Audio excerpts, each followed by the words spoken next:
Berikut tugas ruang kolaborasi modul 2.1 pembelajaran berdiferensiasi situasi SMP.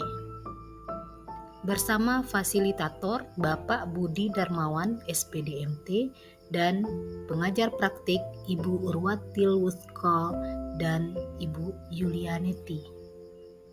Anggota kelompok 2, saya sendiri, Delvita Fadriana, dan rekan saya Ibu Fevi Ramadhani Alwis dan Ibu Risnaweni.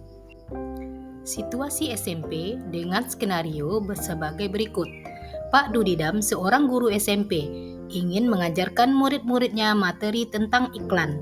Tujuan pembelajarannya adalah murid-murid dapat menangkap makna secara kontekstual terkait fungsi sosial, struktur teks, dan unsur kebahasaan dari iklan tentang produk dan jasa.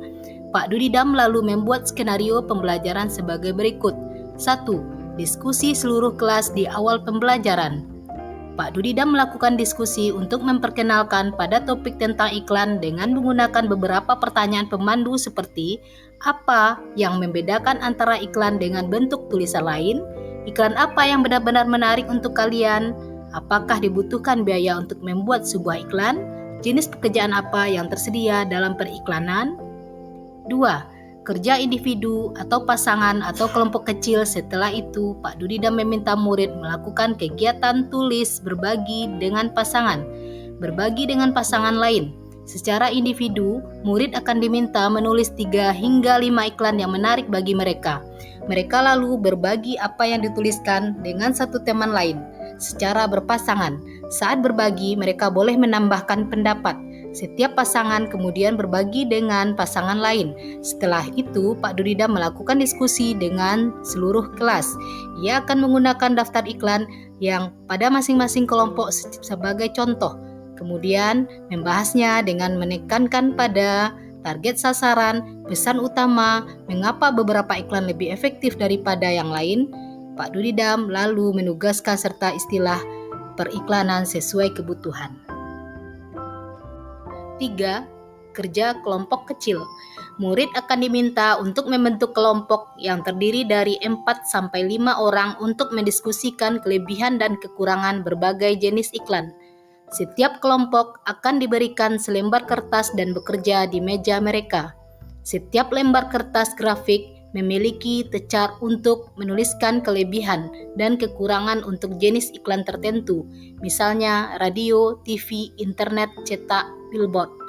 Setiap kelompok akan melakukan brainstorming dan mencatat 2 kelebihan dan 2 kekurangan dari jenis iklan tertentu. Dengan menggunakan isyarat yang diberikan guru, setiap kelompok kemudian pindah ke meja kelompok lain. Mereka membaca masukan yang telah ditulis sebelumnya dan menambahkan 2 kelebihan dan kekurangan lagi.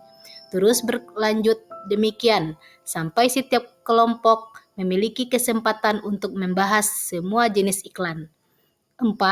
Pak Dudidam lalu mengumpulkan kembali murid sebagai satu kelompok besar. Dia lalu memfasilitasi diskusi yang diperlukan untuk memperjelas dan atau memperluas pemahaman konsep seperti target audiens, kejelasan pesan, dan penggunaan fitur kebahasaan dan desain seperti pemilihan judul, teks, gambar, dan format. 5. Pak Dudidam lalu memberikan tugas individu. Ia membedakan penugasannya sesuai dengan kemampuan murid. Tugas dikerjakan murid adalah membuat iklan secara efektif, akan mempromosikan produk atau jasa dengan yang dijelaskan dalam skenario yang diberikan. 6. Pak Dudidam menetapkan skenario tugas yang berjenjang sesuai dengan pengetahuan dan pemahaman konsep murid-muridnya. Perbedaan skenarionya adalah skenario 1 bersifat lebih konkret dan terstruktur dengan petunjuk langkah demi langkah dan mencakup semua informasi yang diberikan untuk menyelesaikan tugas. Skenario 2 kurang terstruktur dan lebih terbuka dibandingkan skenario 1. Dan skenario 3 bersifat konseptual dan terbuka dan membutuhkan riset. Kemudian 7, Pak Dudidam mendorong murid untuk memilih lokasi di kelas yang mendukung cara mereka belajar dengan baik. Misalnya sendirian di tempat yang tenang dekat dengan guru untuk memudahkan bertanya jika bingung, atau di area ruangan yang lebih ramai bersama murid-murid lain yang memungkinkan mereka untuk saling berbagi. Pertanyaannya adalah, apakah kebutuhan belajar murid yang berusaha dipenuhi oleh guru tersebut? Jawabannya, guru tersebut sudah memenuhi kebutuhan murid dari 3 aspek, yaitu 1. Kesiapan belajar melalui pertanyaan pemantik. 2. Minat dengan membentuk kelompok kecil tulis berbagi berpasangan. 3. Profil belajar murid dengan memenuhi gaya belajar dengan membebaskan siswa untuk memilih media belajar, suasana belajar, serta melakukan brainstorming. Untuk kesiapan belajar melalui pertanyaan pemantik, apa yang membedakan antara iklan dengan bentuk tulisan lain? Iklan apa yang benar-benar menarik untuk kalian? Apakah dibutuhkan biaya untuk membuat sebuah iklan? Jenis pekerjaan apa yang tersedia dalam periklanan? Sementara untuk memenuhi kebutuhan minat dengan membentuk kelompok kecil tulis berbagi berpasangan, Pak Durida mendorong murid untuk memilih lokasi di kelas yang mendukung cara belajar dengan baik, misalnya sendirian di tempat yang tenang, dekat teman untuk memudahkan bertanya jika bingung, atau area ruangan yang lebih ramai bersama murid-murid lain yang memungkinkan mereka untuk saling berbagi ide. Untuk profil belajar murid dengan memenuhi gaya belajar dengan membebaskan siswa untuk memilih media belajar, suasana belajar, serta melakukan brainstorming. Kerja individu atau pasangan atau kelompok kecil, menulis 3 hingga 5 iklan yang menarik bagi mereka, dan setiap kelompok akan melakukan brainstorming.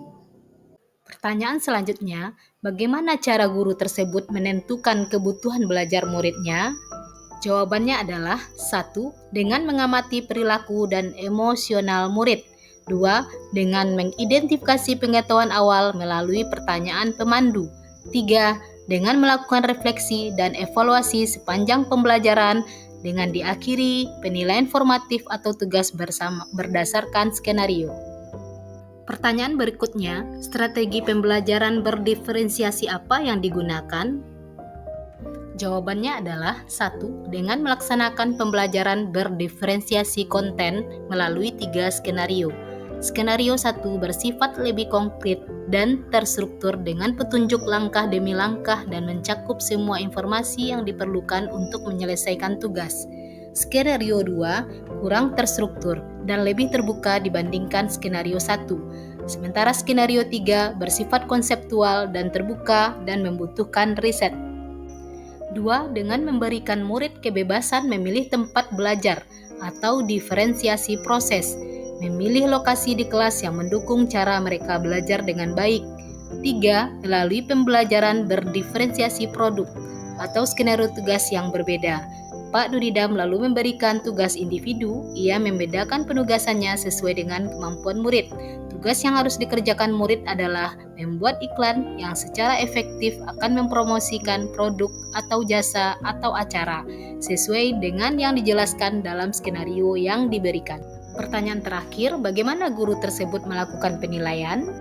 Kesimpulan dari skenario Bapak Duridam adalah, dalam skenario ini, ia telah menunjukkan bahwa ia sudah melaksanakan pembelajaran yang berdiferensiasi dengan 1. Merespon kebutuhan murid, 2. Mampu mengundang murid untuk belajar, dan 3. Melakukan penilaian yang berkelanjutan.